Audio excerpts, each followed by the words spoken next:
Assalamualaikum warahmatullahi wabarakatuh. Good morning everyone and welcome to my presentation today. Thank you for the Iconitis team to invite me on the City Iconitis International Conference on Islamic Civilization and Humanities. Baiklah, pada kesempatan ini saya akan membawakan artikel kami yang berjudul Holding on the Collective Memory, Oral Tradition and Local Language, Tanah Tua Kajang as Knowledge Base in an Era of Global Disruption. Kami berempat, yaitu saya sendiri, Syamsul Rijal, Risma Widiawati, Halimatus Sadia, dan Muhammad Irfan Syudi, yang membuat artikel ini berasal dari Badan Riset dan Inovasi Nasional. Baik, latar belakang kami membuat artikel ini dan mengangkat judul ini adalah pertama, seperti kita ketahui di era globalisasi ini perkembangan teknologi informasi semakin masif. Ya, informasi sekarang ini disebar melalui media-media digital ya, melalui media sosial dan seterusnya yang sangat luar biasa sekali, sehingga masyarakat bisa mendapatkan informasi dan pengetahuan begitu banyak dan dari berbagai hal, dan sangat mempengaruhi ya masyarakat kita di dalam memandang dunia ya, dan juga dalam beraktivitas dalam kehidupan sehari-hari, termasuk tentu saja terhadap komunitas lokal. Nah, sementara di antara informasi itu banyak yang sifatnya hoax, banyak yang fake information, dan banyak di antaranya yang masih sangat dangkal gitu. Tapi celakanya itu juga tetap mempengaruhi masyarakat kita ya di dalam berbagai hal ya, termasuk misalnya di dalam melakukan aktivitas di komunitas mereka, terutama di masyarakat adat. Nah, dalam situasi itu saya ingin mengangkat bagaimana hal ini pengaruhnya terhadap satu komunitas yang bernama Komunitas Tanah Tua Kajang di satu tempat di Bulukumba, Sulawesi Selatan. Nah, mereka mempunyai pasang Ari Kajang yang menjadi pedoman mereka di dalam kehidupan sehari-hari. Nah, pasang Ari Kajang ini menjadi semacam filter terhadap proses perubahan yang datang, termasuk tentu saja dengan perkembangan informasi yang terjadi saat ini. Pasang Ari Kajang ini menjadi pedoman mereka di dalam hal ritual, di dalam hal menjaga lingkungan, dan dalam berhubungan dengan sesama manusia. Nah, yang bahasa yang digunakan dalam pasang Ari Kajang ini adalah bahasa Konjo, yaitu bahasa lokal yang ada di masyarakat Tanah Tua Kajang, dan juga bahasa Konjo ini merupakan bahasa yang digunakan sehari-hari. Selanjutnya, adapun tujuan daripada artikel kami ini, pertama mengkaji peran tradisi lisan dan bahasa Konjo di dalam menjadi basis pengetahuan. Kemudian yang kedua, menelusuri bagaimana pasang Ari Kajang ini bisa tetap bertahan di era digital ya, dan menjadi semacam mengantisipasi ya, menjadi panduan di dalam mengantisipasi informasi yang bertentangan dengan nilai-nilai yang mereka anut. Kemudian menggali implikasi pelestarian tradisi terhadap identitas budaya dan keberlanjutan ekologi. Metode yang digunakan itu metode kualitatif, data dikoleksi melalui wawancara mendalam, in-depth interview, dan observasi, serta penelusuran literatur. Literatur yang kita telusuri terutama yang mengandung pasang Ari Kajang yang mungkin yang sudah ditulis oleh beberapa orang, dan juga kami menganalisa yang masih merupakan tuturan yang kami peroleh dari wawancara, menganalisis isinya, lalu kemudian memaknai dalam konteks seperti apa masyarakat Tanah Tua Kajang itu menjadikan pasang Ari Kajang sebagai cara untuk memfiltrasi informasi dari luar dan mengelola lingkungan serta berinteraksi dengan sesama manusia. Nah, Tanah Tua Kajang ini, ya, di Tanah Tua Kajang community consists of two areas, namely Ilalang Imbaya and Ipantarang Imbaya. Jadi masyarakat Tanah Tua Kajang ini dibagi menjadi dua area, yaitu Ilalang Imbaya dan Ipantarang Imbaya. Ilalang Imbaya itu artinya adalah daerah yang berada dalam pagar, mereka yang masih betul-betul teguh memegang adat dan belum menerima berbagai perubahan, termasuk belum menerima teknologi. Sementara Ipantarang Imbaya itu sudah menerima perubahan, tetapi tetap mengikuti adat istiadat. Ya, baik Ipantarang Imbaya maupun Ilalang Imbaya itu kedua-duanya masih menjadikan pasang Ari Kajang sebagai pedoman mereka di dalam kehidupan sehari-hari dalam berbagai aspek. Nah, untuk mentransformasi pasang Ari Kajang ini, baik di Ilalang Imbaya maupun Ipantarang Imbaya itu menggunakan bahasa Konjo sebagai medianya. Lalu bahasa Konjo sendiri adalah bahasa yang digunakan oleh masyarakat Tanah Tua Kajang dan saya kira secara umum juga di Kajan dan sebagian di masyarakat yang berdiam di sekitar Gunung Bawah Karaeng. Konjo ini adalah suku di Sulawesi Selatan, ya. Masyarakat Konjo mengakui bahwa mereka suku tersendiri. Ya, meskipun ada peneliti, misalnya Pak Matulada menganggap bahwa Konjo itu subsuku dari Makassar, dan karenanya bahasa Konjo juga itu adalah sub bahasa dari bahasa Makassar. Tapi bagi orang Konjo sendiri, Konjo itu adalah bahasa sendiri dan suku sendiri.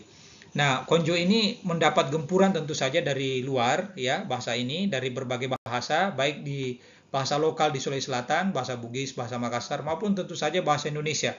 Tapi sampai kini masih tetap bertahan di masyarakat Tanah Tua Kajang gitu. Nah, bagaimana cara Konjo itu bertahan nanti kita akan jelaskan kemudian. Nah, ini pada bagian ini ya kita melihat ini adalah penjelasan lebih detail bagaimana Ipantara Imbaya itu sebagai area yang sudah dipengaruhi oleh teknologi, dan di tempat inilah terjadi perubahan-perubahan ya, karena mereka menerima berbagai hal yang berasal dari luar. Nanti kita jelaskan pada pembahasan nanti. Selanjutnya, ini bagian untuk menjelaskan ya the scheme beside, ya, skema di samping ini show menunjukkan how Tanah Tua Kajang relates to the outside world. Bagaimana berhubungan dengan yang berada di luar. Nah, tadi kita sudah sempat singgung sebelumnya ya sepintas bahwa Tanah Tua Kajang itu sebenarnya tidak tertutup. Mereka bisa menerima perubahan ya yang berasal dari luar, tapi mereka punya strategi untuk menerima perubahan itu ya. Termasuk tentu saja menerima informasi yang berasal dari teknologi digital dari media sosial itu. Nah, mereka membagi dua area, yaitu Ilalang Imbaya dan Ipantarang Imbaya gitu. Nah, Ipantarang Imbaya inilah yang mengalami berbagai perubahan ya, karena menerima dari luar komunitas ya.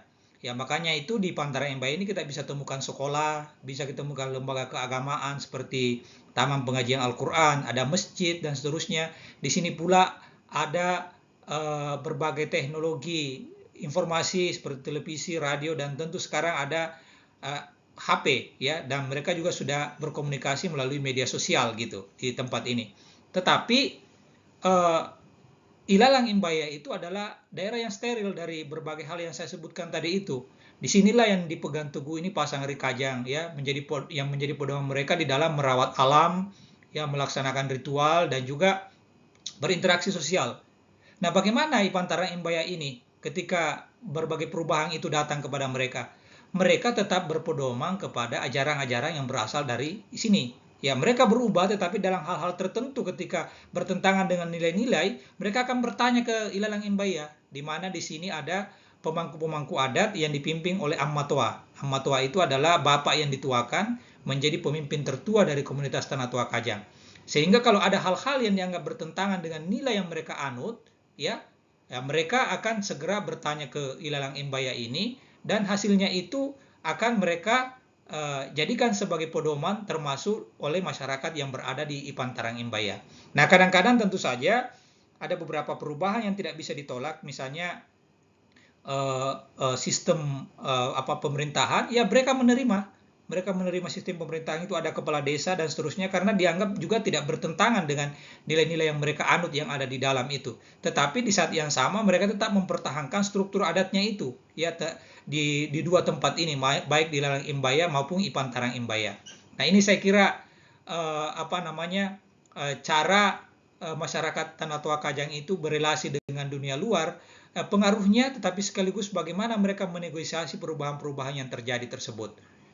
Nah, selanjutnya ya seperti tadi ditekankan di awal bahwa bahasa yang mereka gunakan yaitu bahasa Konjo di dalam proses komunikasi sehari-hari dan juga mentransmisi pengetahuan lokal mereka yang bersumber dari Pasang Ari Kajang itu. Nah, bahasa Konjo ini mereka pertahankan, dan Pasang Ari Kajang tentu saja sebagai pedoman mereka juga pertahankan. Dan bagaimana cara mereka mempertahankan itu? Nah, bahasa Konjo mereka pertahankan itu dengan pertama-tama bahasa inilah yang diajarkan pertama kali kepada anak-anak mereka. Sehingga anak-anaknya itu sudah punya basis bahasa yang kuat, bahasa Konjo yang kuat sebelum berkenalan dengan bahasa lain. Dan bahasa Konjo ini juga menjadi language of daily life ya, jadi bahasa sehari-hari di dalam kehidupan mereka. Lalu yang kedua, bahasa yang digunakan di Ipantara Imbaya juga bahasa Konjo. Jadi mereka juga mengajarkan anak-anaknya bahasa Konjo, bahasa sehari-hari juga bahasa Konjo. Di sekolah memang mereka berbahasa Indonesia atau di TPA, tetapi dikombinasikan juga dengan bahasa Konjo gitu ya. Bahkan dakwah-dakwah yang dilakukan di masjid ya, itu juga menggunakan bahasa Konjo.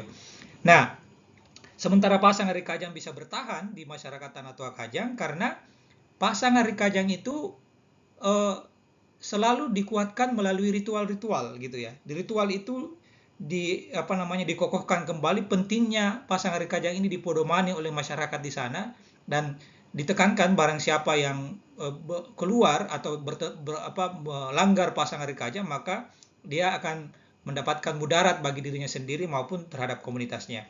Kemudian juga ada tradisi transmisi pasangan Rikajang ini kepada anak-anak maupun kepada komunitas lewat satu tradisi yang disebut dengan parupama. Nah, parupama ini adalah satu cara bercerita ya yang biasanya dilakukan oleh orang tua kepada anak-anaknya, dan di sana disampaikan pula pasangan Rikajang itu. Dan parupama ini juga kadang-kadang disampaikan atau dilakukan pada saat ada acara-acara, baik acara adat maupun pesta-pesta perkawinan. Sehingga disitulah pesan-pesan ya atau pasangan Rikajang ini disampaikan kepada masyarakat ataupun kepada anak-anaknya.